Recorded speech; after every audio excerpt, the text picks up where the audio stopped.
Cool. Ready? We ready to rock and roll? Let's do it. All right, let's do it.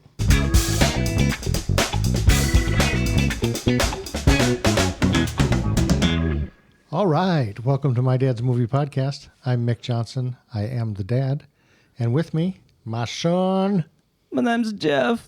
Tabor. Yeah. Or Jeff. I had to blow the dust off a 10-year-old joke. Whatever you want to use. Yeah. That's fine. Anyway. So tonight we have back with us again, second part of the podcast. We are talking to Dylan Hamer. Nice. Nailed Yes, it. First yes. try. Yeah. So Dylan, what's going on? Now that you're back, what are we doing? What have you been up to? Yeah. So, man, it's been, I think, almost a year. Yeah, Has I it? think Yeah. we might have been started June. this in April of last year. So we are getting close to a year. Yeah. Yeah. So, yeah, it was, I think it might have been May or June, maybe. Yeah. Maybe. It was But- one of the first ones. You were pretty early on. Yeah. Yeah. What an honor. Yeah. Absolutely. Yeah, since then, just working, writing, taking a little bit of a break from making anything new, but in the meantime, making myself available to anyone else that needs right on. needs help. So that's kind of been my goal for this year, is to focus on my screenplay and take the time to be of any help to any local filmmakers. So, I mean, any role they need, I usually Now- am happy to step in. I think the last time we had you on, it was right after some. It was the Idaho Film Family Festival. Okay. Yes. And you had done The Rabbit. Is that? Yeah. Yes, Yeah. It that's was the the one. rabbit. Yeah. So what's going on with that? I think we had the last time we talked, you were thinking making it bigger, creating are you kind of still working on that?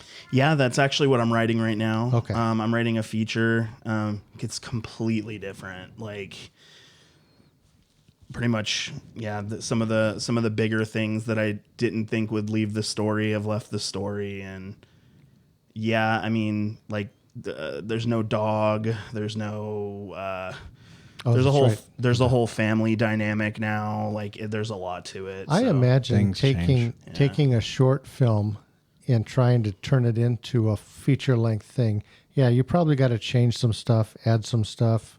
It probably has to be, developed. So, Yeah, because I don't know, you can get away with a lot of missing context, or I don't know, there's just things that interweave in a feature that you don't necessarily, those dots don't need to connect in a short always. Right. So, it's like a contained story, but I would say the feature is still pretty like contained, and actually, not to pull the rug out, but once we get into today's topic, which is why I came on, it's kind of in that vein of like contained, not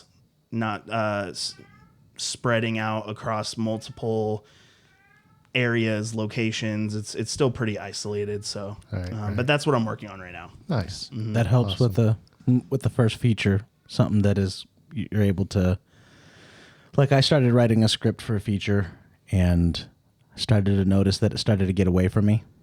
It started to get pretty big. And I was like, well, thinking about this is probably like a $3 million movie. You got to keep in mind, I still got to make this somehow. Yeah. Right.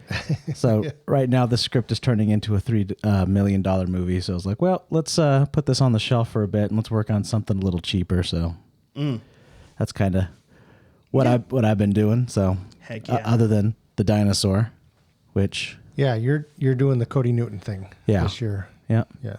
and it has been an uphill battle for this one. It's been I imagine even when you have what is it, 3 months to put something together, yeah.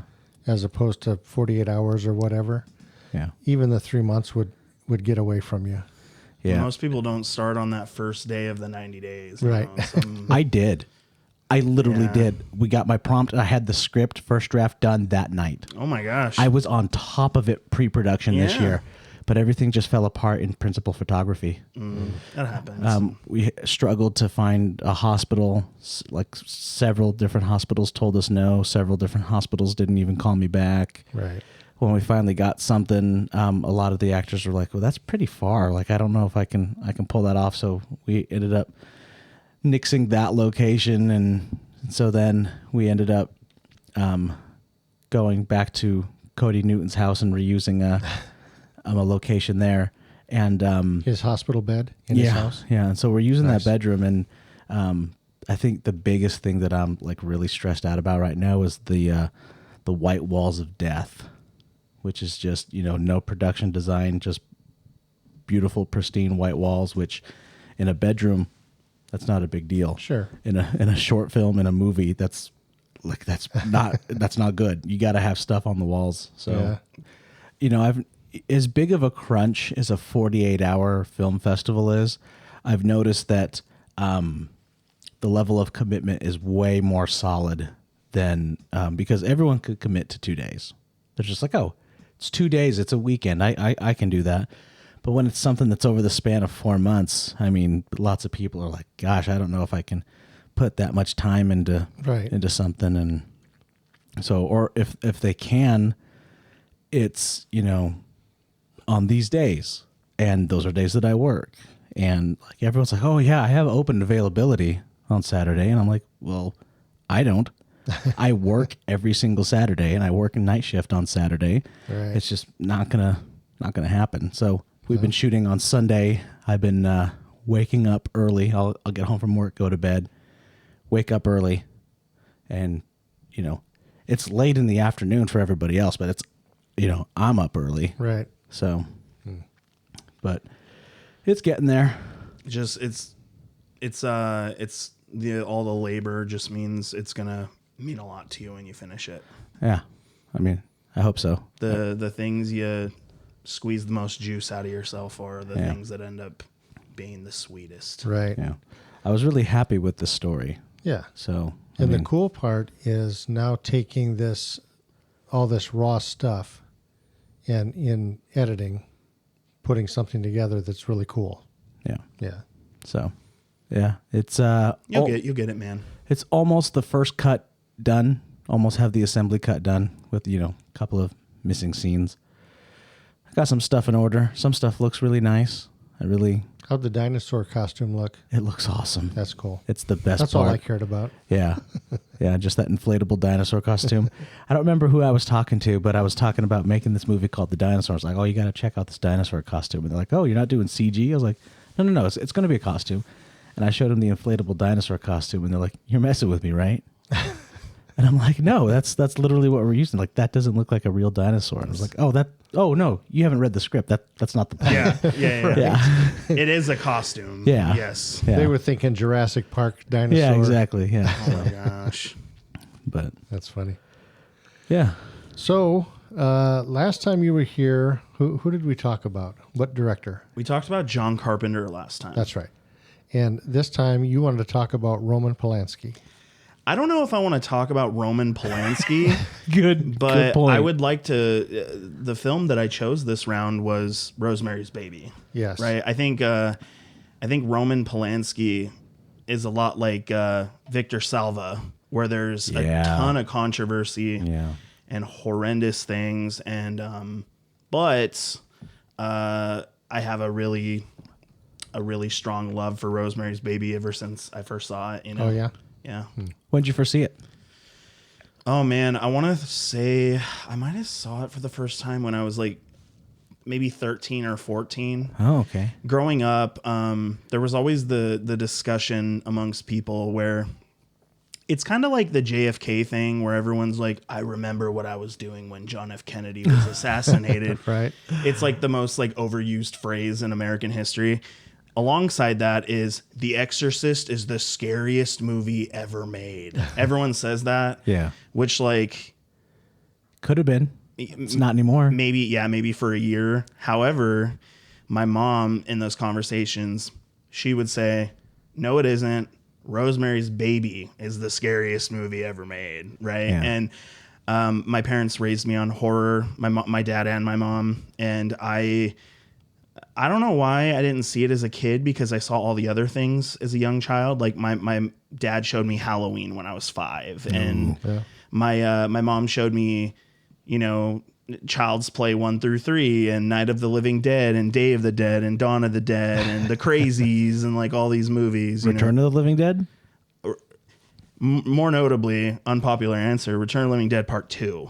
Really? Yes. We talked about that a couple days ago, how I love Return of the Living Dead, how I do not like Return of the Living Dead Part 2. So I adore the first one, but it's literally just a nostalgia thing. I love the second one more. Really? I know it's corny, and it's kind of a remake. Kinda. It has the same story beats. Same story beats, same actors. The same actors come back and play different characters. It's kind of like Evil Dead 2 in a way. Okay. But no, I just like, I thought the bully as a kid was really creepy, and how he like chomps into his mom's head and like all that stuff. Well, spoiler alerts. Yeah. But no, yeah, I love Return of the Living Dead. I love them both. Man, I should have wore a Return of the Living Dead shirt. I have like 4 of those almost bought t-shirts. one. Like I started seeing advertisements for, because we've been doing research on that movie for when we had not David Mitch Parks, Amber Hoffmeister's friend that introduced us to Cliff. I'd have to look him Clifton. up. Clifton Taylor. Clifton Taylor. Yeah, that's it. We were talking to Cliff Taylor about Return of the Living Dead, because he's in a decently sized budget like reboot of the movie that's coming up. Yeah, I've been paying attention to it. Yeah. They released one trailer, or I say it's a teaser, of like the graveyard in the snow and all that stuff. And I'm excited. Yeah. I'm excited to see what comes of that. So I've been seeing a bunch of Tarman merch everywhere and t-shirts and stuff, and I was excited. We even talked about how Return of the Living Dead Part 2 has one of my favorite childhood memories attached to it, because one time we were flipping through channels and just trying to find something to watch, and we came across this scene where they're in an alley, and my sister was little at the time, and they're just walking, and they see this group of people, and they're like, you know, hey, help us, we need help. And one of the guys goes, look, fresh brains. And my sister burst into tears. Yeah. It was the scariest thing she had ever seen in her entire life. And we used to give her so much crap about that. It was so fun. Yeah, Part 2 rocks. I mean, like I said, I love the first one. I think the first one, it's the best one probably, but I like the second one a lot. I had that, my girlfriend and I had watched, I don't know if we watched Part 1 and 2 together. But like in the last year we watched Part 2, and she's cool about stuff, right? Like with Return of the Living Dead Part 2 or Pet Sematary 2, which like I like Pet Sematary 2. Everyone, I know it's bad, but again, it's like movies you grew up with, right? Yeah. Right. So, but yeah, to bring it back, my parents raised me on that stuff. Like when I was young, I watched all the things, right? And I finally watched Rosemary's Baby, and it was like, it had the same kind of like impact on me as like watching Rear Window for the first time. It was like so transformative. It was huge because the movie is so, I know there's this term now that's like Scream made it popular, but it's like elevated horror, right? Yeah. And there was like a 3-decade period where we're still kind of in this at moments, but it's like horror gets real schlocky and it's fun. But I mean, you go back to 68 with Rosemary's Baby. It's just like, it's so smart. It's so well acted. And it takes place in this apartment other than a couple of times where, you know, she goes out to the Time Life building or the doctor's office or whatever. Right. It all takes place in that one location. And it's like I said, it's like Rear Window to me because it's so isolated and it's iconic. I don't know. It's crazy. It's weird. More people don't talk about it. Yeah. But when I finally saw it, I was just like, how have I not been watching? It's like one of those kick yourself in the butt moments because you're like, man, I've been missing out on this movie. You know? Yeah. You're talking about how it's such a contained movie, and I noticed that when I watched it, and I was like, I have a thing I want to try here. So I looked up the budget, and it was like $3 million. And then it showed what that was adjusted for inflation, and it was like $48 million. Mm-hmm. And then I asked ChatGPT, how much could I make Rosemary's Baby for today with the technology that we have? And it said, if you're not hiring big giant name actors, $10,000. you could make it for $3 million. Oh. So the same, like not adjusting for inflation. Yeah. So like we still make it for $3 million, but that $3 million goes much further, right? This time around. Huh. And I mean, it was, I believe it was Polanski's like United States debut. Yeah. So it was like, I mean, it was, I don't know, man. It was just like so.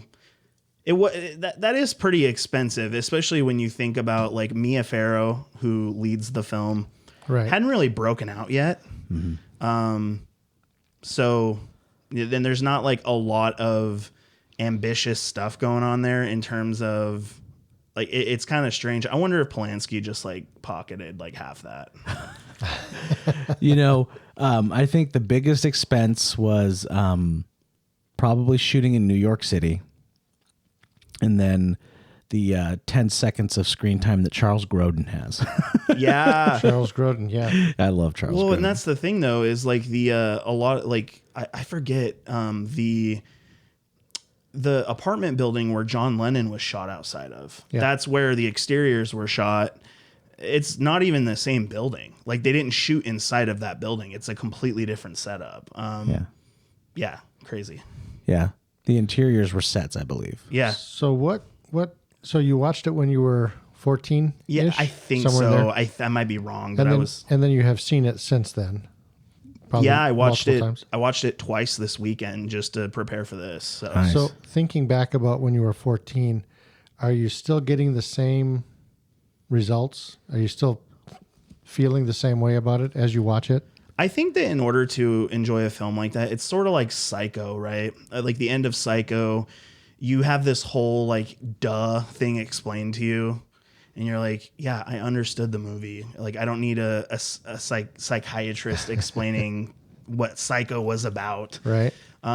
You sort of have to like put yourself in the time. I don't know because the movie's fairly obvious when you watch it. They really don't pull one over on you. It happens fairly early. You sort of get the gist of what's going on, and then you're sort of just like Along for the ride. Yeah, let's see what this is all about. It's not like towards the end of the movie, you're like, oh my gosh, they were witches the whole time. Yeah. It's like they reveal that actually, as soon as Rosemary and Guy move in, they hear things through the wall. Right. Chanting. Yeah, she knows something's up. And but to answer your question, I think that I think it's brilliant. And especially if you think about people in 1968 there were two things happening. One, there was like sort of this like terrifying Satanist fear. I mean, Polanski's wife was killed by the Manson family. Right. So there's this whole like, I mean, this is way after that. The Church of Satan was started in 66. This was shot in 68. And I just Sharon Tate. I almost called her Tina Fey. Oh gosh. Sharon Tate was murdered in 69. Yeah. So I mean, it's a very eventful, Right. 3 years. And there's a lot they show it in the film, but on the cover of Time magazine, there's the question, is God dead? And that's not just for the film. That's like there was a lot of questioning about organized religion, Catholicism, all those things during the 60s. So it like really came out at a time that was like questioning faith, but also like fearing Satan, fearing evil, the darkness, all these things. I think that's what made it so scary to people, is like, oh my gosh. And my mom grew up very religious. She was religious her whole life. And she's like, yeah, Rosemary's Baby is terrifying because I don't know if I agree with that. I think the fever dream scene is terrifying, anxiety inducing, weird, Right. But the rest of the movie is actually like Slow. It's more of a mystery. Yeah.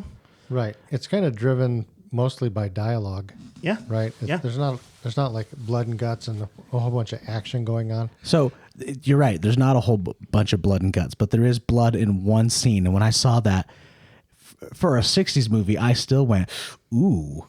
Like, it still caught me off guard, and it's when the woman at the beginning, Terry, when she jumped out the window. Oh, yeah. Now that's another interesting thing about that is like you could question, you're like, was she pushed or did she actually do it? Like, we'll get into like what I think is cool about the movie not answering certain questions, but that's like, and they don't just show it then; they show it during the fever dream too, where her like they do sort of this pan, and you see it again. It's like, ew, that's gross. Yeah. I was just like, good grief. I was not expecting that for a 60s movie. Yeah. Something else I was going to say. Let's see if I can remember it. Shoot. Terry. She is the main character of a new movie called Apartment 7A. Mm-hmm. I'm not sure. You don't sound too wild about that. No, I have nothing to say about that. I haven't seen it. Really? I'm not opposed to it. I just haven't gotten around to it. It's on Paramount Plus, and it like started queuing it up for me after I finished Rosemary's Baby, and I was like, oh, really? Hold on, one step at a time. And it's a prequel. I thought it was a new show. I thought it was trying to get me to watch like a mini series or something. I had no idea that it was related to Rosemary's Baby. Mm-hmm. And when I started doing some research, I was like, oh shoot, it was. It was going to continue, the story for me essentially. Mm-hmm. But you do like a prequel with Julia Garner. Yeah. I haven't watched it. I have not watched it. Not opposed to it, but just haven't seen it yet. So what? Sorry, I'm not. Now I'm flipping to the interviewer. You go. What did you guys think? Is this a movie you had seen previously, or did you watch it for the first time now? Or? No, I saw it a long time ago. Not when I was 14, but I can't remember. But it's been a while, so I did see it. And then here's the funny thing: I went to find it, and I started watching it on Tubi. And Tubi, it's in Spanish. Oh no! I watched it in Spanish this time. Oh, sweet. Yeah. So I knew what was going on with it, and I watched it in Spanish. So you watched, still saw what was going on. You watched Rosa Maria's Bambino? Yeah. Yeah. I think that might be what it was called. Yeah. So, Tabor knows this. This isn't my kind of thing. The horror genre and all those types of things. I think I say this almost every time we talk about a horror movie. Yeah. But I really appreciated a lot of the way that they, like the cinematography. It's so good. And those types of things. I really appreciated how they worked some of these scenes and made it really interesting, right? So you're right. The whole idea of Satanism and occult and supernatural stuff, that's kind of scary. So that's kind of what the scary part of it was this kind of this uneasy Satan, witches, all of this kind of weird stuff going on. But it's like an uncomfortable topic for like a lot of the world, really, right. And especially the United States. So right. I've always questioned if it's a horror film or not, because it's so bizarre to call it that. But I think it's the subject matter, really, because to me it really is. It's like a mystery. It's literally what it is. It's like the movie's not very scary, but Not at the a lot time, of jump scares. But at the time, just the subject at the matter time alone, it was scary. Yes. Yeah, the subject matter alone, it's terrifying stuff. Yeah. So that's what I liked about it. I liked a lot of the actors, and I liked the way that they framed a lot of stuff and how they worked it out. I thought that was kind of cool. I've mentioned on the podcast that production design is my weakness. It is something I don't have an eye for. So it's something that I have particularly been trying to focus on going forward with the movies that we watch. And I noticed, I was telling you about the dinosaur and the white walls of death. There's white walls everywhere in Rosemary's apartment. Yeah. But nothing about them seems boring. That there's just so much in the house, plants and open windows and bookshelves and fireplaces. There's just so much that makes the white walls just really work for the movie. And production design is not just about filling a room. It's about setting up things in rooms that cause you to subconsciously have feelings and put things together. And it's so underrated, and it's like color theory. Like, why you just see a character wearing a red shirt, but for some reason it psychologically has an effect on you, and it makes, it changes the decisions of how you're thinking and, what the character's doing. And you could film the same scene twice and do it with a different color shirt, and it would have a different meaning. Right. And the same thing with production design. Everything in the house has a purpose, and, Well, that was one thing that I had read in this movie. There were actually several places where they placed things like books, different types of books, or what am I trying to say here? The title of books that they had meaning, and if you picked up on the book, you'd know. But they were putting these things in there in the scene specifically to do certain things. Yeah. Yeah. So, yeah, production design is very important, and I definitely pay a lot more attention to it now. Yeah. So You're right. Like as much as adding things to a scene, sort of brings forth something that elevates whatever you're watching. Like, absence of things can do that too, right? Like, I've never actually noticed the lack of stuff in the apartment, because throughout the movie they're she's building it up and making it hers, right. But also, like you saying that, it's maybe she's isolated. That's the point of it, she's alone, and not just because Guy is off trying to get famous, but she's no one in her life is on her side. You know what I mean? And really quick, so I wanted to bring this up. The reason that I know I said earlier the movie's not scary, but the thing that scares me about it, and it's not needing to be a horror film. Growing up, I watched so many movies, and none of them had any effect on the fear, but Candyman did, right? And it wasn't because of Tony Todd with a hook hand and his iconic voice and the bees and all that. It's because it's a movie about gaslighting. And watching someone being put, like Helen in Candyman, being put in a situation where over and over and over she's being made out to be this crazy person, that is horrifying. Oh yeah. And it is depressing, and you're getting frustrated, and you're sitting in your seat and you're gripping your fists because you just the truth. That this person's not crazy, but everyone in their world is no, you're crazy. Right. And it's just you're not getting the kind of resolve that you want.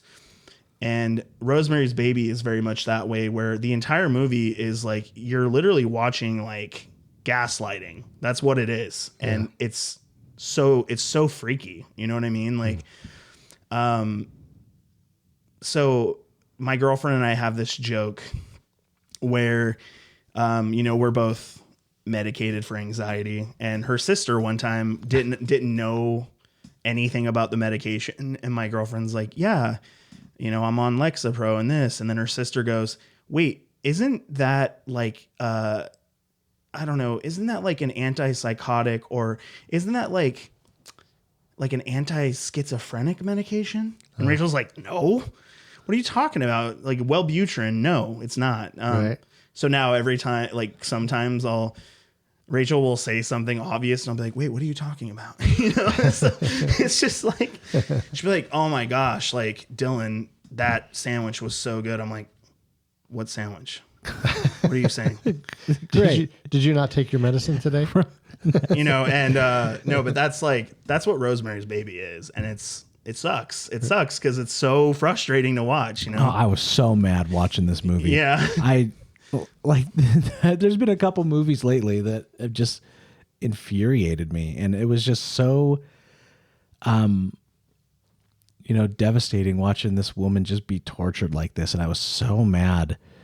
And I wondered if people in 68 had the same reaction, because, obviously I'm watching this movie in 2026 and, feminism is at its all-time high, and, the Me Too movement, and, this whole thing about, believing women and treating them as equals, as we should have been the whole time. Sure. And so we have this modern lens and we're watching this movie, and I wonder what the 1968 lens looked like. If obviously women probably watched this and were like, oh yeah, I get that all the time. Or maybe they were more frustrated than the men, like I think I'd like to think that even the misogynistic dudes back then were like, yeah, that's a little far.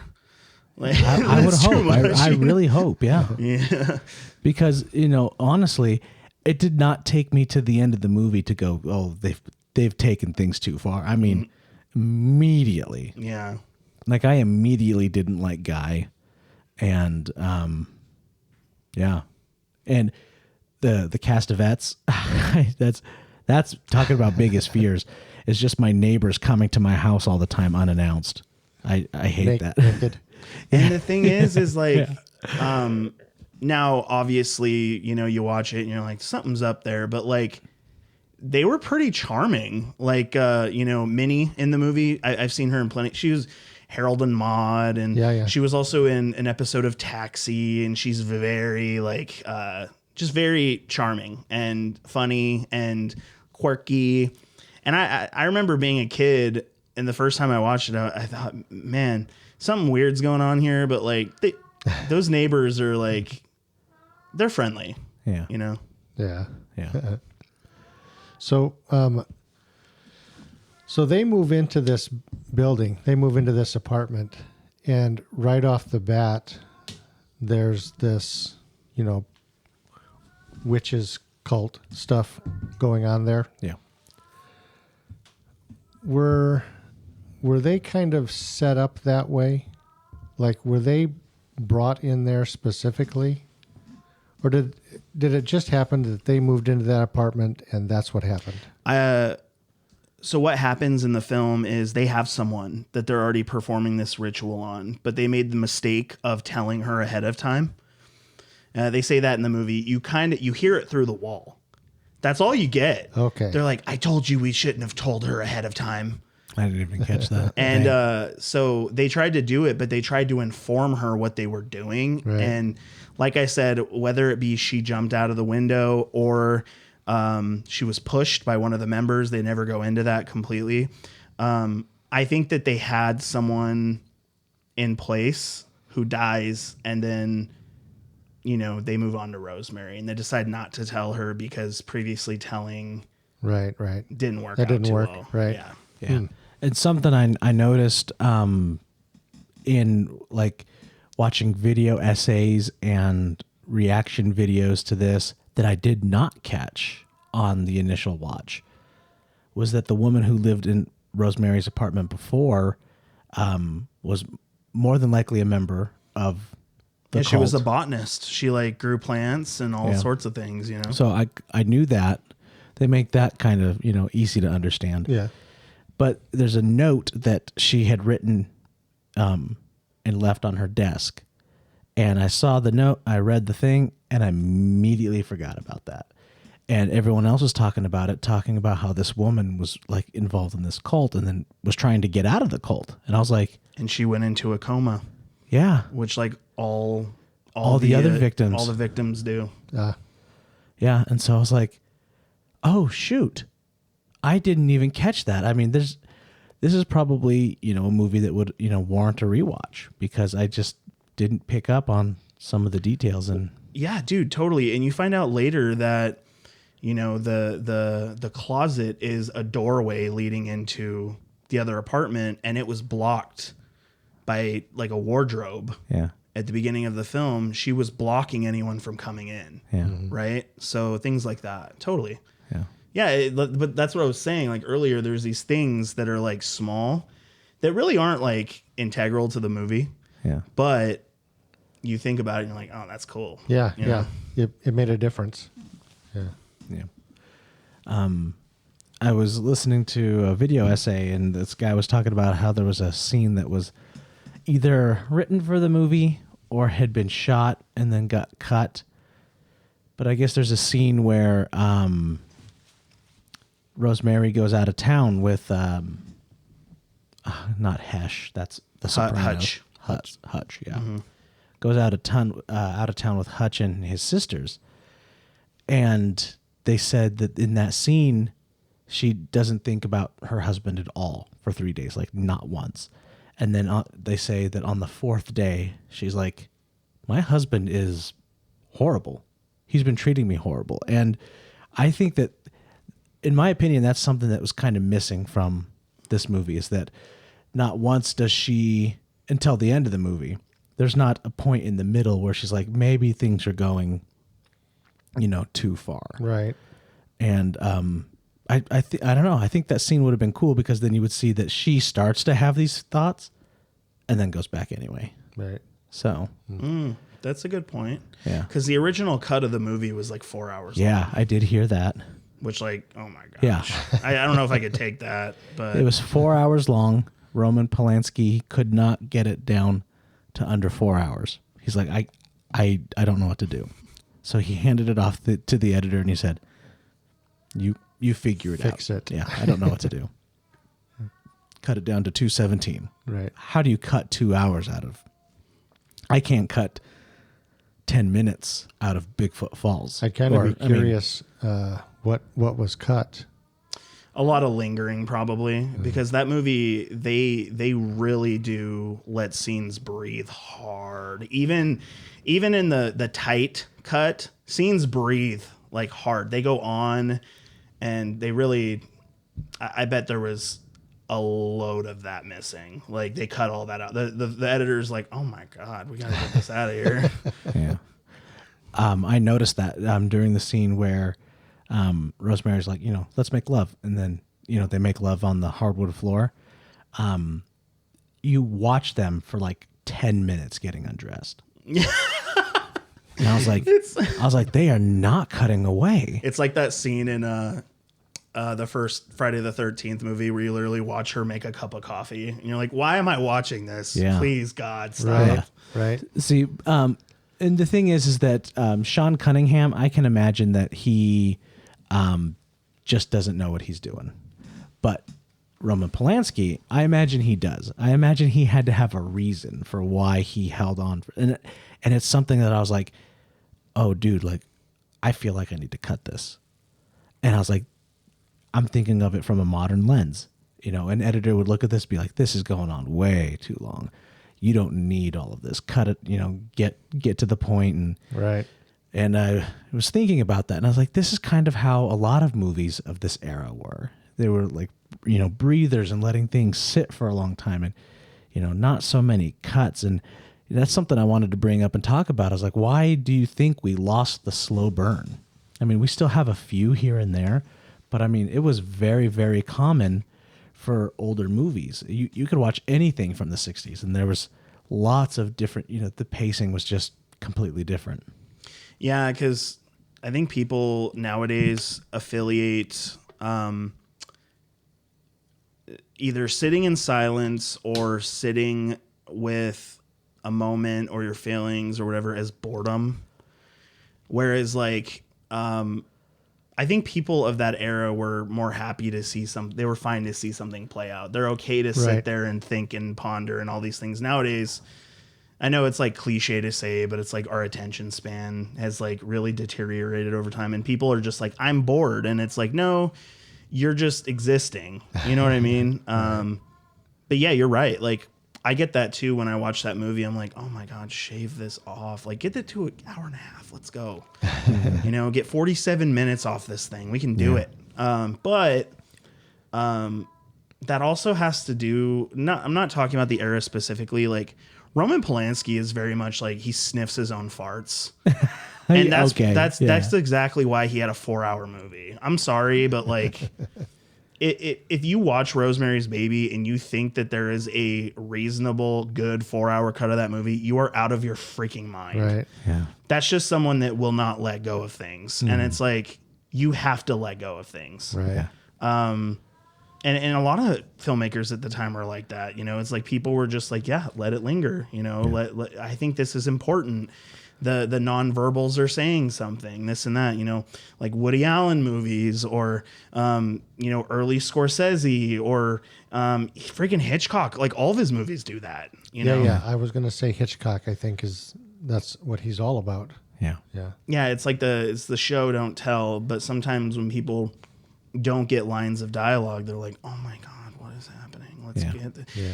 And there are parts of Rosemary's Baby where you're like, that moment could be cut completely. Like why is Rosemary commenting, going back to your scene where they're about to make love? It's like, why does he have to open the vent to the chimney? Like, why is that so important? Yeah.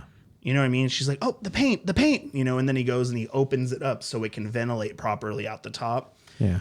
Why are there moments like that in that movie that are like, you know, It's just character. Yeah, It has just nothing human. it has nothing to do with the plot. Right. And a modern editor would be like, dude, trim this up. Right. Like maybe we need to do the My Dad's Movie podcast Rosemary's Baby cut. Like we'll release our own. the audacity of us, right? I think the movie is pretty perfect, but Are we going to do a 4-hour podcast on this? I think he's just saying that we cut the movie down. Yeah. Oh. Yeah. Yeah. But I'm okay with that stuff, you know, and again, some of my favorite movies are from that era. You know, I was in a freaking, like a thrift store downtown the other day, and I saw it on VHS. I was like, oh my God, the Omega Man with Charlton Heston. I love that movie. That movie is slow. You know what I mean? Have you seen the Omega Man? Yes. It's awesome. You know, it's the original I Am Legend movie, right? It's the OG with Charlton Heston. It's slow. It's kind of similar to Rosemary's Baby in the way that it's shot. It's like New York. It's like at the time, like very fashionado disco, almost disco. It's weird, Right. but it's like so cool. Speaking of Charlton Heston and 1968, it was the year Rosemary's Baby came out. Was the same year that Planet of the Apes came out. I have not seen Planet of the Apes in a long time. I've watched some reaction. That's what I do. I watch a lot of reaction videos. I'm just like, I don't have time to sit down and watch a whole movie. Planet of the Apes. But when I'm on the treadmill at the gym, I'll watch somebody else watch Planet of the Apes. But you know, from what I remember, that is kind of a slow burn. There's like the opening. Dude, Planet of the Apes is so slow. Yeah. It's so slow. Yeah. But it's slow. It's slow now. Yeah. You know? And I Like- just think that people could handle slow. And so anytime I'm watching a movie and I'm like, oh, this is slow, I'll be like, wait, hold on, recalibrate, think about the time. Yeah. Put yourself in that time when Yeah. it came out. Right. And then I'll even find myself, I'll be like, I got to put my phone away. I can't be playing Pokemon cards on my phone and watching Rosemary's Baby. It's like, I really got to focus on this. You know, it's, that's kind of what we're dealing with, is that I can, you know, pull up, you know, my little card game and do that while I'm watching a movie. And that, you know, it defeats the purpose of why we watched movies. It was Right. just that was what we were focusing on. So I had read that that Polanski couldn't decide. It was a 4-hour movie. He needed to cut it down. He handed it off. I read all that stuff about him. And then I had read different comments from some of the actors. One of them was, who was the main one? Mia Farrow. Yeah, Mia Farrow. And she was talking about the rape scene. Yeah, like the impregnation. Right. I call it the fever dream because that's like what it feels like. Right. It's like, why the hell is there a sailor captain? What is going on here? It's so weird. Yeah. So from her description, I'm thinking this is going to be a really, really long scene. It's going to be very detailed. We're going to see a lot of, you know, Satan and all of this stuff is going to happen, because how she described it was the guy that played Satan, I didn't put his name down, but Jeffrey Jones. yes. Yeah. It was Jeffrey Jones. Yeah. You're right. And now he's in trouble. Yeah, and another pedophile. So she talked about that scene. The guy was on her for hours, is how she described it. Well, the scene is really short. You know, it's not hours worth of grinding on Mia Farrow. Yeah. But that's how. So they must have done a lot with it. They probably cut and then it. they just got rid of it. Right. Yeah, because again, like, Or it took hours to film, and it's just a 10 I mean, I shot parts of The Dinosaur a couple weeks ago, and I'm working with this guy who's never acted before in his life. yeah, And I said, have you ever acted before? He's like, well, you know, not with a script. And I was like, what does that mean? And he's like, well, I'm a lawyer. You know, that's kind of what I do. And I was like, Right. well, that doesn't count. And so we were filming it, and he pulled one of the other actors aside, and I heard him ask. He tried to do it quiet so I didn't hear. But he's just like, hey, why do we keep filming this scene over and over? Like, why do we keep doing that? And then the other actor was just like, because we got to get it from different angles and we got to piece it together. And so then I jumped in. I was like, yeah, you know, the sad part is we've been here for 5 to 6 hours filming this scene. And I said, it's probably 13 seconds of the movie. Right. It's crazy. But yeah, that's probably what happened. They probably spent 2 days filming that scene, and you only see 3.5 minutes of it, you know? Right. well, and also like, again, this is like totally me making up a story in my head. I mean, Polanski's a deviant, right? Like, notoriously, not just the one case that he actually got pinched for, but there's so many allegations against that guy. I could see him having a ridiculously long, like, sequence that he felt was necessary to illustrate the brutality of what's going on, and like, you're just sort of like, it doesn't need to be that long. Right. It's like, I got it. This is more like who you are and what you enjoy. Yeah. Right. Thank goodness for that editor. And the scene really isn't, luckily, at the time, very different, but compared to some things, it's pretty tasteful, you know, nowadays. Like, I don't watch that scene. I cringe at the horrendousness of what that character is going through, but luckily someone's not trying to gross me out with like specifics and details and things. Right. Yeah. Like, it's more implied than anything. Right. Luckily, because like, I don't want to see that. Well, you know? the act of it is disturbing. Yeah. But the way that they shot it and what we got to see, it wasn't as bad as I thought it was going to be, you know? So I think that scene is like I said, I'm medicated for anxiety. And one of the scariest things, I kind of alluded to this with my girlfriend earlier. One of the scariest things about mental health and treatment of mental health and the unknown of like the psychiatric area of medications, all these things. right. I'm like, man, what if like one of these days I just lose my freaking mind? You know, like what if I snap, or what if all these things happen? And when I watch scenes like that scene from Rosemary's Baby, I'm like, it like almost sends me into a panic attack because of how freaking outlandish it is. And I'm like, oh my God. I'm like, this is, it's just for personal reasons. I think that scene is kind of horrifying, to be honest. Like it's not the assault, which is terrible, but it's like I said, they're on a boat and the captain puts his hat on and it's a different dude. And then she's like, why are you taking my clothes off? And she's like, I'm already comfortable. And everyone around is like posing with sunglasses. And you're like, what is happening? Yeah. Right. There's a lot of weird stuff going on It's here. scary, dude. Certainly bizarre. Yeah. Yeah. Yeah. I watched that and I was like, okay, that's what we're doing. This is weird. Yeah. But I'm surprised you had never seen it, man. Like, that was a crazy thing to me. Is like, yeah, he told me, he's like, man, I've been really wanting to watch this. And I'm like, I want to know what you think. Because you love horror films, you know? I do. And, but yeah, that's you could do a whole episode just on the slowness of films of that era and prior, you know? And yeah, you know, I think 60s are kind of a, like I dabble in 60s. Most of my stuff comes from 70s and 80s. Mm-hmm. And of course, modern stuff. Yeah. But like no experience with 50s horror at all.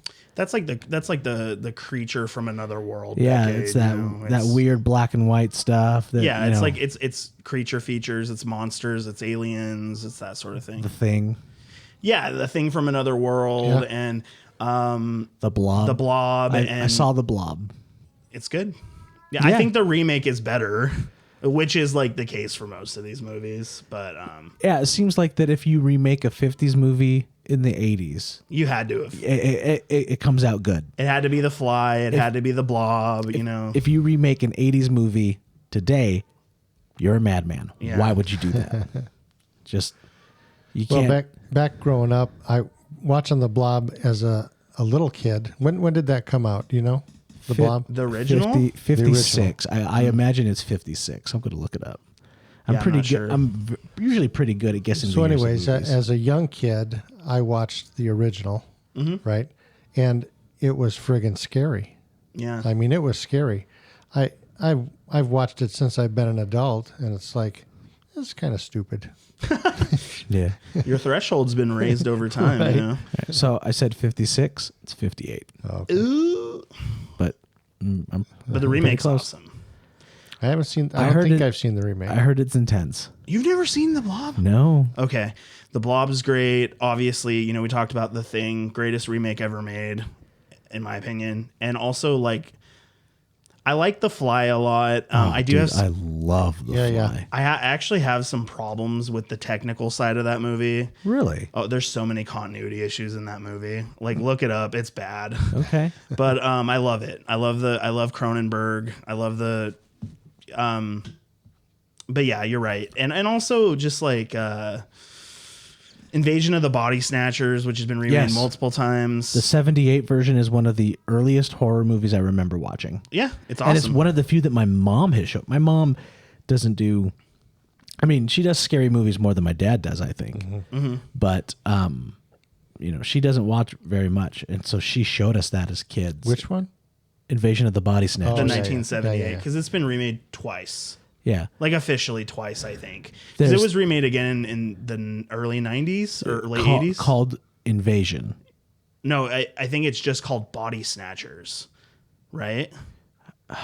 And then it was like pseudo remade in The Faculty. Yeah. So we had a 50s Body Snatchers. Yeah. A 78, you could almost call it an 80s. It's right there. Yeah. And then you had the 90s. And then you had... There's been, yeah. Oh, no, Invasion was 2004. That was with Kidman. Okay. Nicole Kidman. Yeah. Huh. Yeah, but there is one, I think it's just called Body Snatchers. That might be the 90s one. Yeah. Yeah. But yeah. Which one has Tilly, Jennifer Tilly's sister? Dude, that's got to be 90s. That's the 90s one. Yeah. Yeah, so Body Snatchers is 93. Yep. And it's just called Body Snatchers. That one's good too. I mean, they're all good. I saw it a long time ago, and the only thing I remember is that there is a little kid at the end who the main character is just like, I got to get this boy out of here. And then they get him into the helicopter, and then you find out, and then she throws him out of the helicopter. And I was a little kid when I saw that, and I was like, you mean that could happen? I'm a little kid. He's a little kid. I could get thrown out of a helicopter at any moment. Sure. It really traumatized me. Along with that Charlie Sheen movie where the aliens have the backwards knees. Oh, yeah. What is that called? Fire in the Sky? No. It's called something else. I have to figure it out. But Charlie Sheen looks so different in that movie. He looks like Gordon Freeman from Half-Life. Half-Life. Yeah. Dude, that's something that can never be made into a movie. They just couldn't do it right. I would love a Half-Life movie, but they can't do it. Yeah, I mean, I actually pitched to Tabor prior to this. I'm like, dude, we should talk about video game adaptations, right? And I was thinking that this is not, a little bit behind the curtain with things. Return to Silent Hill just came out, which... How do you feel about it? I'm not like... I wouldn't say that I'm mad, but it is one of the worst movies I've ever seen. Really? Ever. Yeah. I heard it was like a shot-for-shot remake of The Game. No, don't do that. Really? Don't do don't do that to me. I thought he was trolling me. The Game is an awesome movie. So it's a movie adaptation of Silent Hill 2. Yeah, Return to Silent Hill, and no, they had moments where they recreated certain shots from the game. It's like they changed the story. Really? Yes. Oh, because I remember reading somewhere that the first movie was so different from the game that it upset fans. But fans have come around to the first movie. Have they? Okay. Yeah, the first movie is actually really good, and that's why people were excited when Gustav, I forget the director, but he was coming back to direct the new one because they had done Silent Hill Revelation, which everyone thought was bad. But they're like, oh, the first Silent Hill director's coming back. And no, it's bad. Shoot. It's so bad. But also, we were talking about Resident Evil because Resident Evil Requiem just came out. So it was like, it's sort of like the news cycle time to do something like that. Yeah. But I get those two series mixed up all the time. Oh, really? Because I've never played it. I watched my uncle play one of the Resident Evils when I was a child on his Sega Dreamcast. Okay, yeah, I Code watched Veronica, probably. Maybe. I watched it for like 5 minutes and goes, yeah, this is not for kids. And then he shut me out. And I was like, oh. He threw you out of the helicopter. Oh, yeah, dang. he threw me out of the helicopter. Yeah, that's something Uncle Daniel. But yeah, no, Half-Life's a great story. That's just like, yeah, that's a thing. But I think that I could probably sit down with my dad and play Half-Life and be like, watch me play this. I think you'd think this is I'd cool. watch it? Yeah, I think it's like it's a great story, and Half-Life 2 rocks also. Yeah, it's so cool. But I used to play Half-Life Blue Shift all the time on my brother's computer. Like I played the DLC, which back then it was called an expansion. Yeah. Expansion. Yeah. Yeah, no, but I pitched him like we should talk about video game adaptations because there's so many, and so many are bad, and only a few are good. Especially in horror. You know what I mean? Video. So explain to me, video game adaptations. They take a movie and turn it into a video game. Other way around. Oh, okay. They take a video game, turn it into a movie. I got you. Yeah. Okay. Yeah. So And he wanted to do this, but I was like, hey, I could watch these movies with you, but I've never played the game. I also think that because of that, you would probably hate the movies. I don't like the Resident Evil movies. I think they're all bad. Like people defend the first movie. I think Paul W.S. Anderson is one of the worst directors of all time. And although there's a good Paul Anderson and there's a bad Paul Anderson. yeah, and he has W.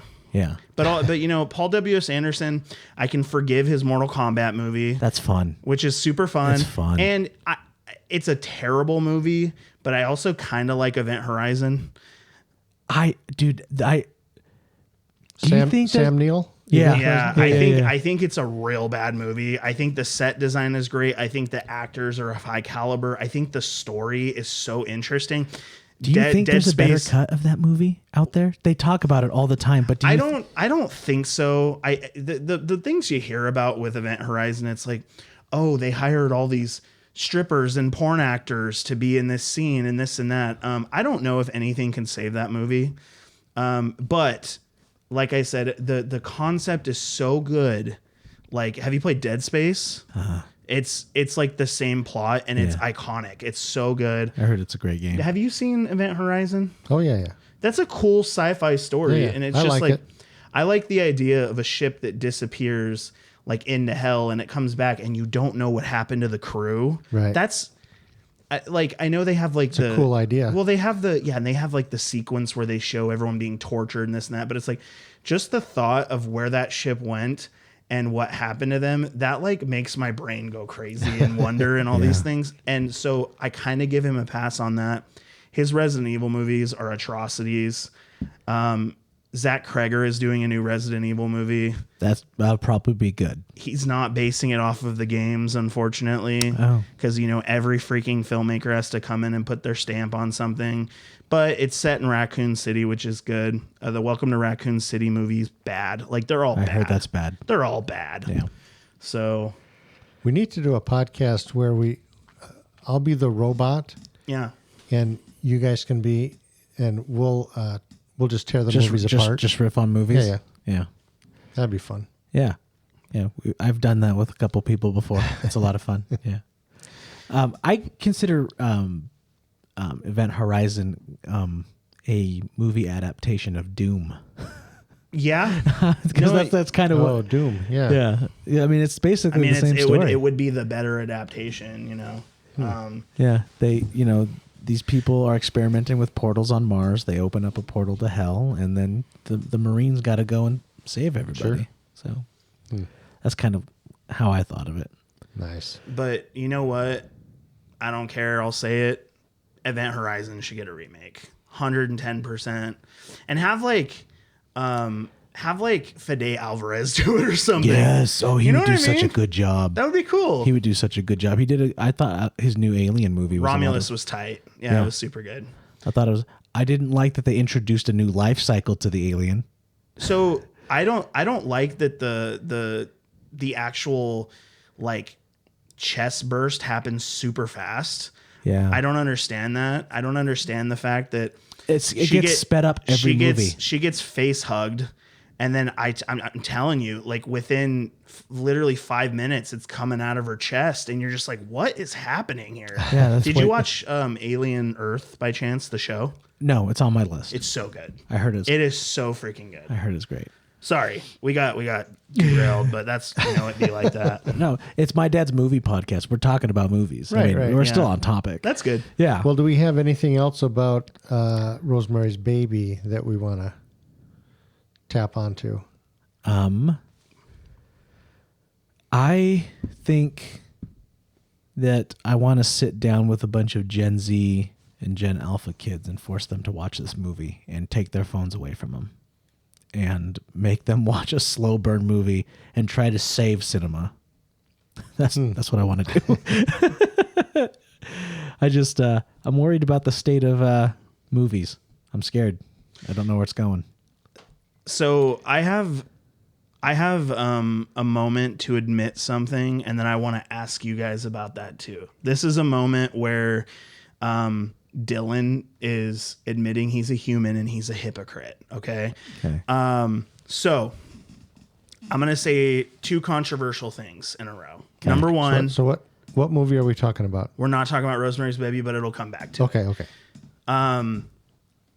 I struggle to support Stanley Kubrick. Okay. And what I mean by that is I don't like Stanley Kubrick as a person. And because of that, because he's a tool, a terrible human being. Yeah. And because of that, I struggle to like his movies sometimes. Okay. Now, obviously, don't worry. The second controversial thing's coming up in a minute. Okay. I mean, I don't. You dislike him so much that you are not able to separate the art from the artist in this particular scenario. Exactly. So Full Metal Jacket is great. Okay. Tell me which movie is Stanley Kubrick so I can put them together. He did Full Metal Jacket. Doctor Strangelove. He did Eyes Wide Shut. He did The Shining, 2001: A Space Odyssey. Okay. The Shining's great. I love The Shining. So I'm with you now. Controversial number two. I think it's fine. I'm not a big fan of The Shining. I like it. It's fine. I think it's great. The performances are great. But I struggle because I know how much of a douchebag Stanley Kubrick was in that movie. He tortured people. Yeah. He tortured people. Now, here's the admittance of hypocrite, okay? Now, a lot of people love Jeepers Creepers, okay? But Victor Salva, the director of the first two films, is a bad dude, okay? Oh, yeah. And because of that, some people have not been able to support those first two films anymore. I love the first two. I love the second one, too. I love Jeepers Creepers. So what do you think it is about people being able to not consistently support the art of bad people, and sometimes they support the art of bad people? Polanski literally fled the United States to France because he knew he would not get extradited back to the U.S. Yeah. So I won't go into detail, but he did a terrible thing to a young person, and no one I've never seen or heard of anyone that has boycotted for life Rosemary's Baby or any of his films. I've never heard of it. Yeah. He's still a working director today. Yeah, he still is getting nominations and stuff. He just sends all his stuff in from France. And he's literally on the run, technically. Right. He's like what would the term be? A fugitive? He's a fugitive. Right. Yeah. So that's kind of the interesting thing. When I was reading a lot about him, you're right. When the stuff I read about him, I didn't know much about him. So reading about him, it's like, man, I don't like this guy. No. He's not a good guy. He's hurting children and these types of things. Exactly. But then I'm reading all these allegations that are coming out against him, and he goes away and he's still making films, and in between all of these, bad things that are coming out, he's winning awards and he's getting these things. And it's like, how does this work? This just seems weird that he's being almost rewarded he's still not a good guy. And he still has open defenders in Hollywood, people who still come to his aid. Mia Farrow comes to his aid. Oh, yeah. This one made me think less of Quentin Tarantino, but Quentin Tarantino said something about... There's a million reasons to not like Quentin Tarantino, but yeah, I know. Not any of them his filmmaking abilities, but just him as a person. I love Quentin Tarantino's movies, but almost it feels like lately, once a week, something's coming out, and I'm like, man, gosh dang it, would you stop? Can you stop snorting cocaine and shut your mouth, sir? You are ruining things for me, and I really like your movies, man, and you're making it hard to like your movies. But he straight up said that the young girl, fully consented, and she was okay with it. Yeah, exactly. That Polanski did nothing wrong. Who was 13 years old, by the way. Yeah. And So not knowing something about a director, like a lot of movies, since this podcast started, that's where I'm starting to look at directors. Mm-hmm. I never looked at directors before. I just watched a movie, right? And so I like the movies, right? Then when I start learning about the director, like Roman Polanski, and now I'm watching Rosemary's Baby, I'm thinking about him as a person and as a director, and why he's choosing to do these certain things in movies, like rape scenes and stuff like that. Why he gravitates toward a certain subject matter. Right. It makes you, like I said earlier, there might have been, of that 4-hour cut, there might have been an extended assault scene because that's what he's into, right? So I know what you mean. Yeah. So for me, you're right. It does influence me now when I start to learn about a director and hear about that they're not a good person, or they're really hard on their crew, or whatever's going on. Like Woody Allen. It changes how I kind of start viewing the movie a little bit. Tom Cruise, I love Tom Cruise movies, but as a person, Tom Cruise to me seems kind of weird, So, but I still like his movies. Yeah. So I don't know. He hasn't. Yeah. I mean, as far as I know, like I said, Tom Cruise hasn't done anything like.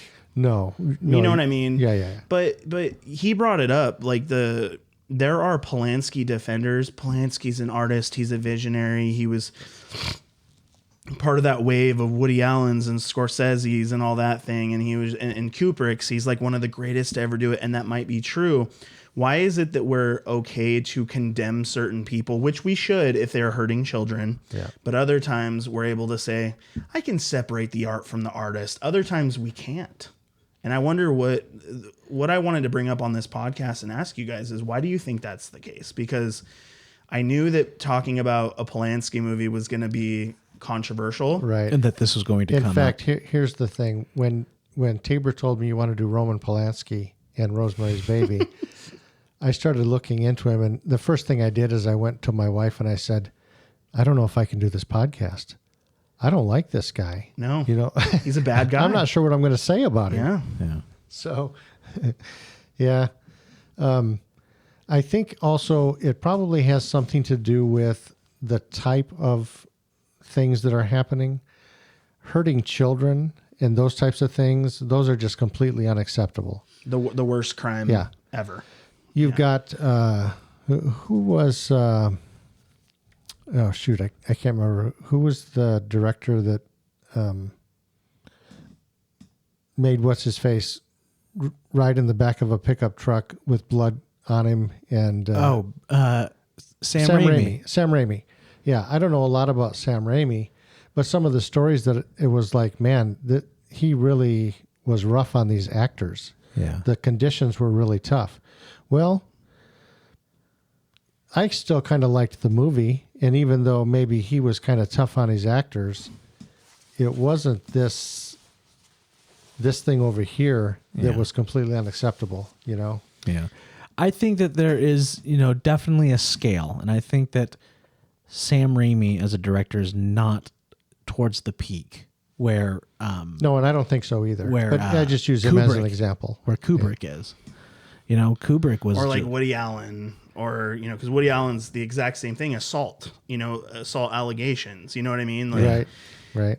And, I will say this, like, not to go too far off this. I know someone who knows Sam Raimi. I don't know Sam Raimi. I'm not a big deal, but I know someone who has had regular conversations and said he's like the nicest guy ever. Yeah. But you never know. Like, Right. you just don't know. It's like a completely different world. You know what I mean? Yeah. And all he did was slap Bruce Campbell around with some branches. I mean, And Bruce Yeah, that's his Campbell best friend. That's what you do, right? He probably deserved it. Yeah. I'm Bruce Campbell, guessing. he can be a little obnoxious sometimes. Just smack him around. he just got diagnosed with cancer. No, He did? I didn't Yeah. see that. He just canceled all of his convention appearances, and Oh, what a bummer. he said, luckily, it's a treatable form of cancer, so he's not too worried. But Yeah, he's fought off evil before. So. yeah, Right. exactly.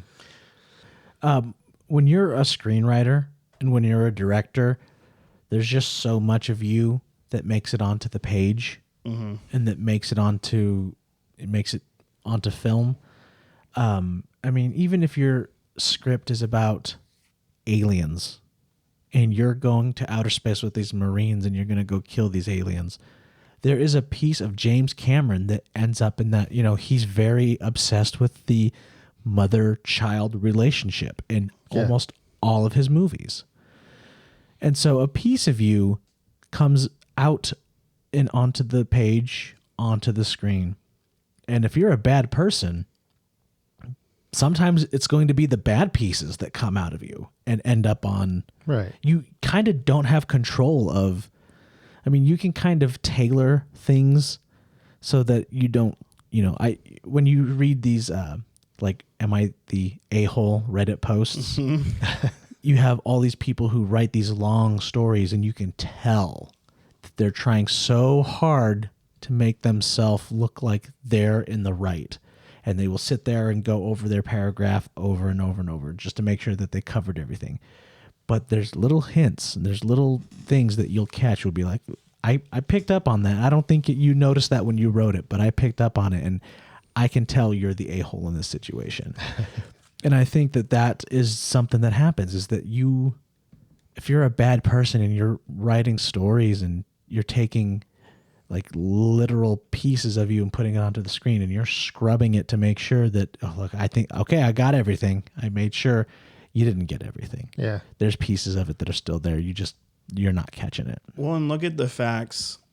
In Rosemary's Baby, she's given a chocolate mousse that has drugs in it. They call it mouse, don't they? Yeah, it's like a. That's it's so like weird. She's like, I heard you got bit by a little mouse, But so she eats the chocolate mousse that is laced with drugs.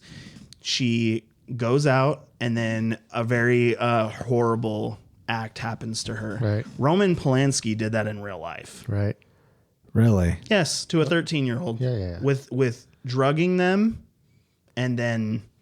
So the Jeez. thing is like, you're right. Like, it comes through, right? And the reason I asked you guys this question is because man, I'll tell you what. One of the things about getting older that I really try to take pride in is just like trying my best to be the best person I can to everyone in my day, everyone in my life. Lead with love and admit my mistakes, take accountability, listen more than I talk, all these things. But I also look back on the fact that I can come on a podcast and talk about a movie I love very much that was made by a very bad person. Right. And I'm not morally consistent with condemning certain people. And I do condemn Roman Polanski, but I still really like that movie. Right. Whereas Stanley Kubrick, I struggle to like his movies. And admittedly, Roman Polanski is much worse. So I don't know. I don't know why that's a problem for some of us. Right. It could come down to that you like Rosemary's Baby, and subconsciously that gives you a little more leeway. Like, I wonder if there's just stuff that Kubrick has done that you just don't enjoy. Sure. And that's why you're like, well, I don't enjoy his movies anyway, therefore I can condemn him, and he's a jerk, and I do not support his movies. But then you like Rosemary's Baby, and so you're just kind of like, okay, no, I can admit he's a jerk. I can separate the art from the artist. Yeah. There you go. Which is like, I don't like that. Because it's like you said, you're like, man, I'm really struggling to like want to watch this guy's movies because I don't like him very much. To be real, that's actually the only Roman Polanski movie I like. Oh, yeah. It is. Like, that's the only one I care about. I'm not sure I've seen any other ones, but that you just might be tied to nostalgia. Like, you probably... And my mom hyped it when I was a kid and all this stuff. But also... There's an element there too, family bond to it. Yeah, no, it's a... Right. I do think it's a great film. I mean, would you ever sit down and watch Chinatown? I don't think so. Yeah. I don't think so.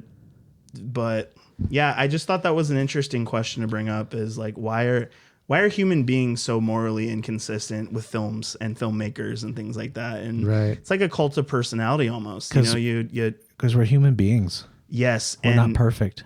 Roman Polanski is still getting nods from the Academy and I hate all these things. I hate that. He's literally a fugitive living in France. Right. And so it's kind of weird how people rally around. Now, I don't rally around Roman Polanski. I'm not going to defend him. If I brought up Rosemary's Baby and someone said, ew, Roman Polanski, I'd be like, yeah, ew, Roman Polanski. Yeah.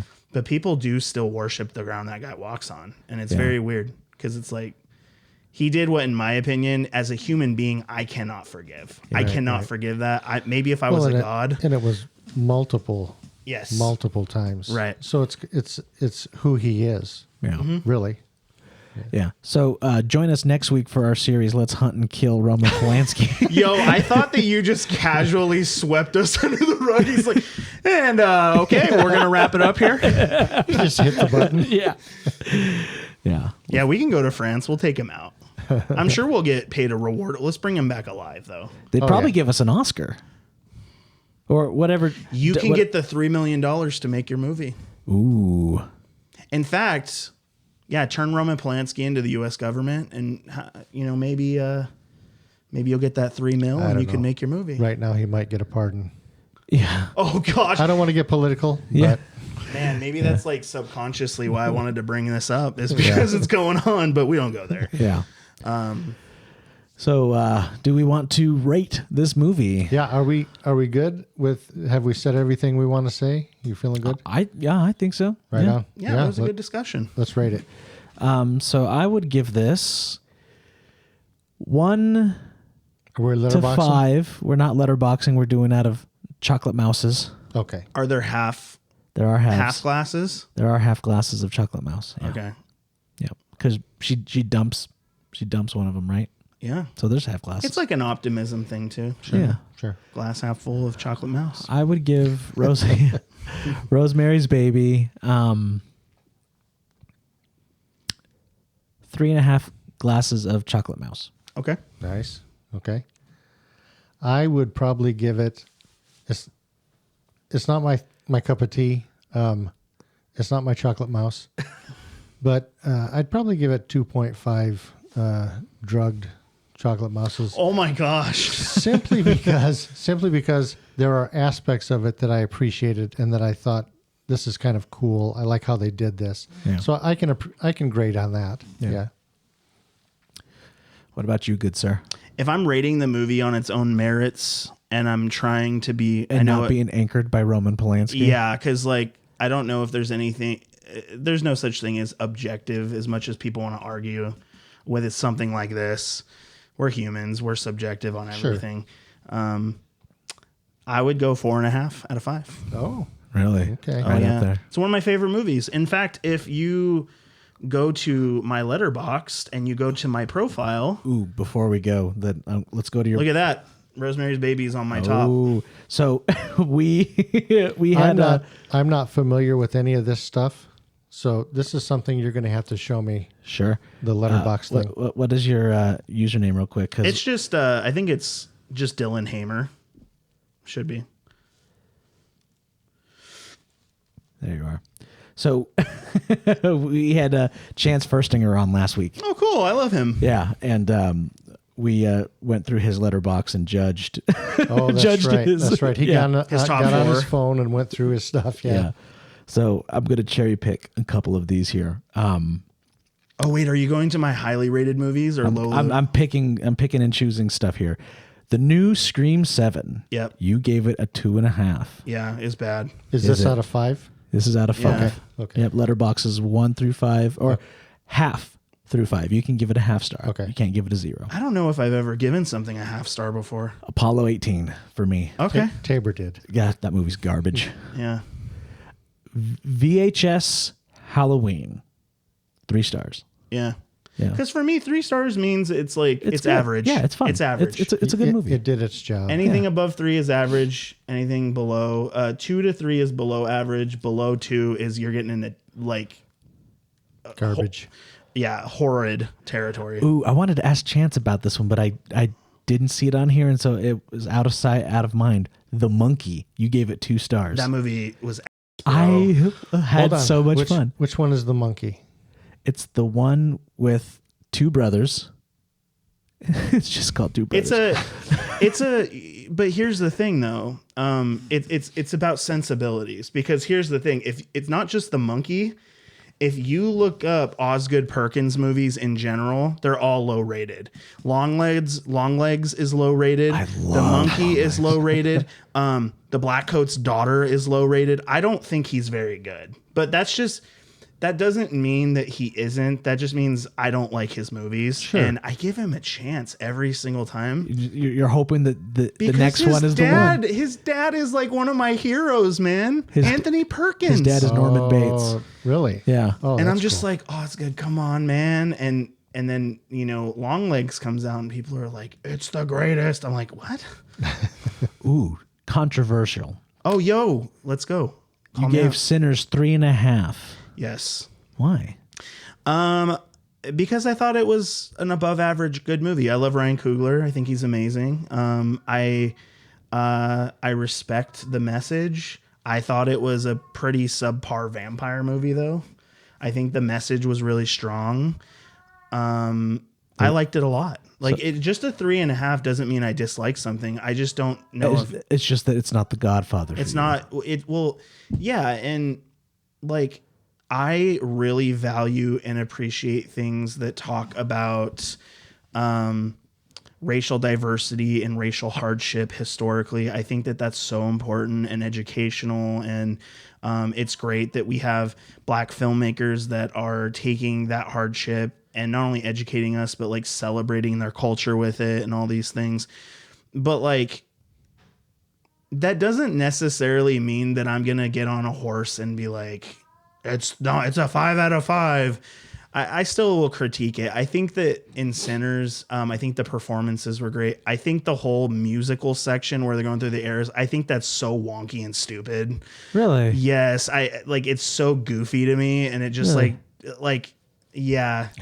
I think that, I think the culture of it, like Prohibition, I think all that's really cool. And I think Ryan Coogler is like one of the best filmmakers right now we have. Yeah, that's great. Liked Sinners a lot. Yeah.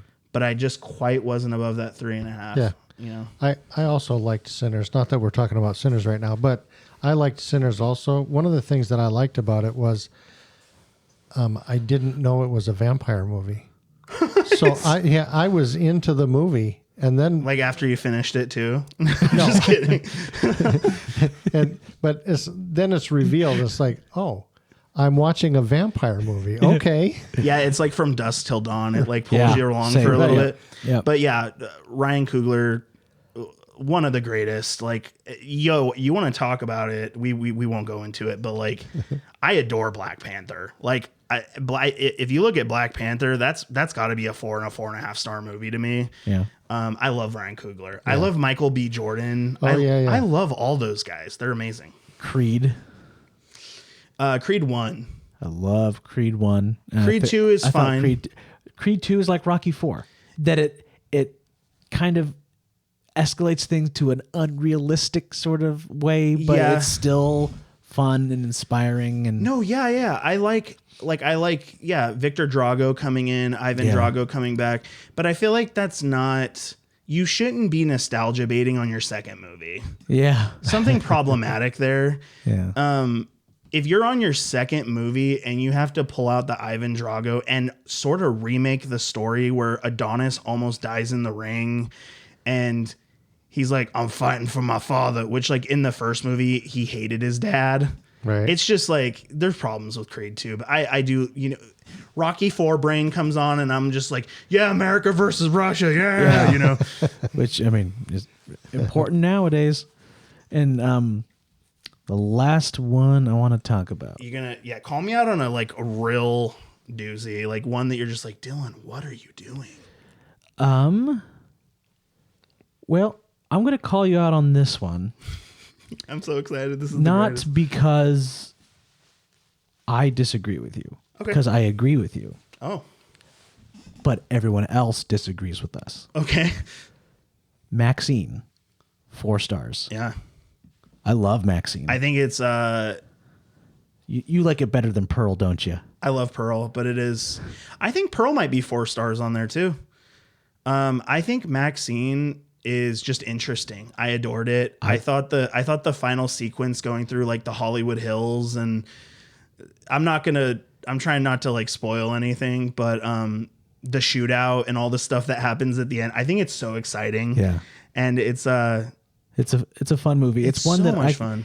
That I kind of want to show Dad just because of how unique it is, but I know that it's a horror movie, which is not his thing, and the subject matter of at least the first one is not his thing. The third, but also Maxine too, to an extent. Not as much. No, it's not about that. It's not about the porn industry necessarily. Yeah. It does kind of touch on that, but it's about porn. Yeah. That's my thing. Okay. Okay. Well, no, I loved Maxine. I thought it was so unique. I bought the entire 4K trilogy. I didn't buy any of them because I knew they were all going to come out on 4K someday. Yeah. And I waited and they showed up and I got it. You know what's weird is I actually wasn't a really big Ty West fan. I thought his movies were eh. He's on our list. Yes. He's one of the directors that we have been wanting to talk about. And every time we bring on a guest, they want to talk about something else, and we push Ty West down and keep moving him down. I think Ty West, when I first saw it, because I had followed him for a little bit, but when X came out, I was like, buddy, there you go. Dude, I loved X. I was like, so there much. You go. So good. I was like, my boy. And then he comes out with Pearl and then Maxine, just the trilogy. I'm just like, man, my boy grew legs. You're amazing. Yeah. And you know what? Here's the thing. I always believed in him. And it's the same with Osgood too. I know Osgood's making iconic movies to some people, but I'm just waiting for him to make a movie for me that's like, oh, thank you, sir. Cause dude, I had faith in you. I knew all along that you'd help me out. Because even though I know his movies aren't for me, I'm day one Osgood in theaters. I went and saw Longlegs day one. Yes. Me too. I'm always there for him. I'm there for him. Ryan Coogler, I'm there day one for him.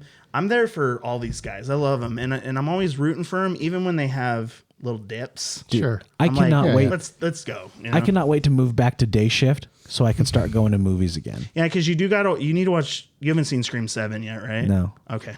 Yeah, just being on night shift really just messes with my movie schedule. I used to go to movies all the time.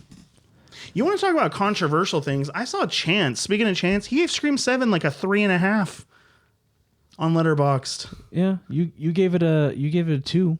It's not I mean, did I give it a 2 or a 2.5? You gave it a 2. Oh, that's perfect. Yeah. No, 2.5. 2.5. Yeah, I was going to say. Because I think the movie is competently made. I think that it has some cool kills. The story, the reveal is bad. It's so bad. It's so bad. And you know what's disappointing? We'll leave on this for me. I think it's sad that every time a Scream movie comes out, I'm always holding my breath because I'm like, is this the one where they're really going to crap the bed? Because in my opinion, up to this point, there has not been a bad... People argue Scream 3. I love Scream 3. It's not bad. I think it's so fun. I think it's better than 4. See, you're unique in that because everyone loves 4. Because Kevin Williamson did 1, 2, 4. But up to this point, I was like, there's not been a bad Scream movie. There is now. I'd agree. There is now. Too bad. Bummer. Yeah.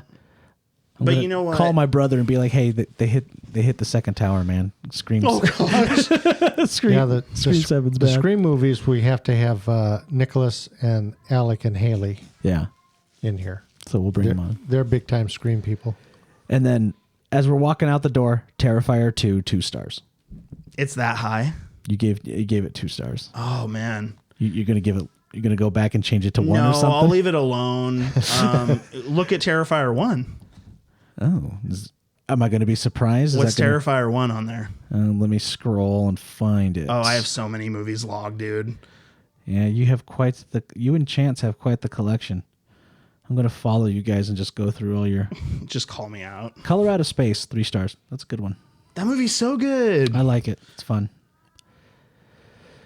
Then the Fire Festival documentary, 3 stars. I watch a lot of weird stuff. Yeah. Yeah. Where is your Terrifier? Interesting. There it is. 1 star. Yep. I don't agree with you, but I don't condemn you either. Thank you. I don't... I love the Terrifier movies, and I know that he definitely would not. I think that with Terrifier, it's like clearly our boy Damien's doing something right because... it sells like hotcakes. It's in every Spirit Halloween. It's like, it's iconic. Art the Clown is iconic. You know what it is? I've actually been able to pin this down. I don't know if I brought this up last time. Unless it's a legacy franchise, I am so like over modern slashers. I'm over it. Like to me, I'm one of those people that's like, man, if you bring out a horror movie today, blow my socks off. Like, give me a story. And here's the thing. I will say I have not seen Terrifier 3 yet.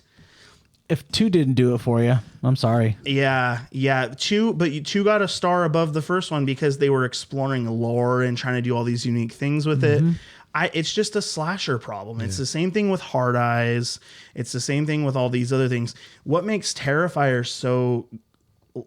I'm not trying to undersell it, but what makes it so cool to people is it is like ferociously violent. Like it is to a point where it's like you giggle at it. It's so cartoonishly over the top. It's like watching Itchy and Scratchy. It's fun. It's fun for people. And the horror fans that love slashers, like that's like they're like, yes, we have another icon, Yeah, and right.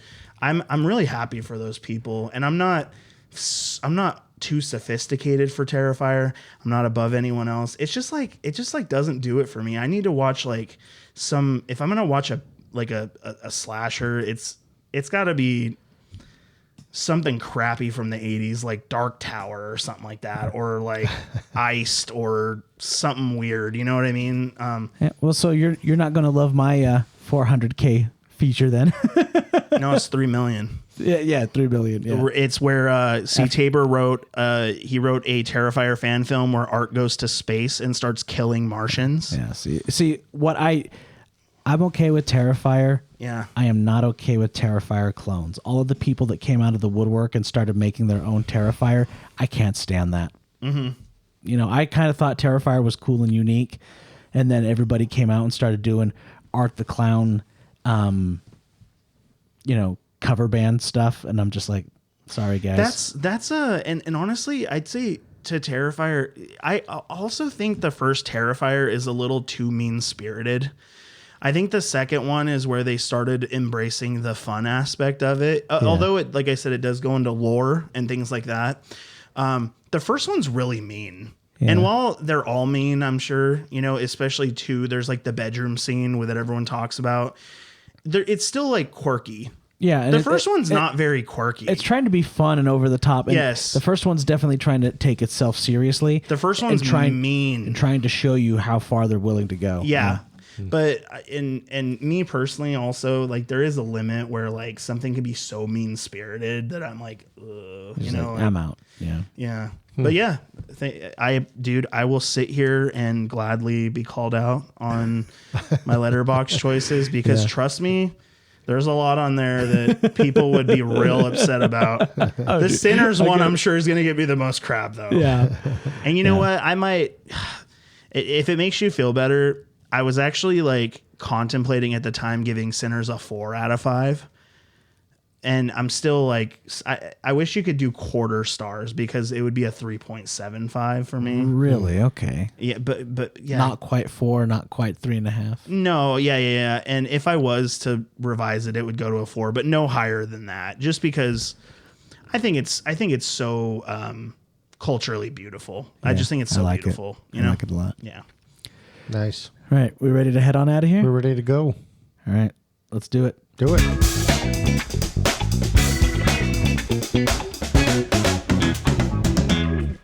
And we're gone. Forget it, Jake. Guitar. It's Chinatown.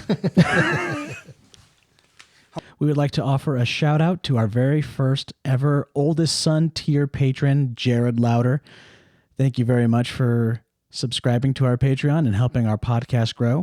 If you too would like your name shouted out at the end of our episodes, head over to patreon.com, My Dad's Movie Podcast, and sign up for the $5 Oldest Son tier. Thanks for listening to My Dad's Movie Podcast. We had a lot of fun creating it, and we hope you enjoyed it. For more content, please check us out at Facebook and YouTube at My Dad's Movie Podcast, or visit our website, mydadsmoviepodcast.com. And always, if you'd like to help support us, please check out our Patreon at My Dad's Movie Podcast. Thanks for listening, everybody.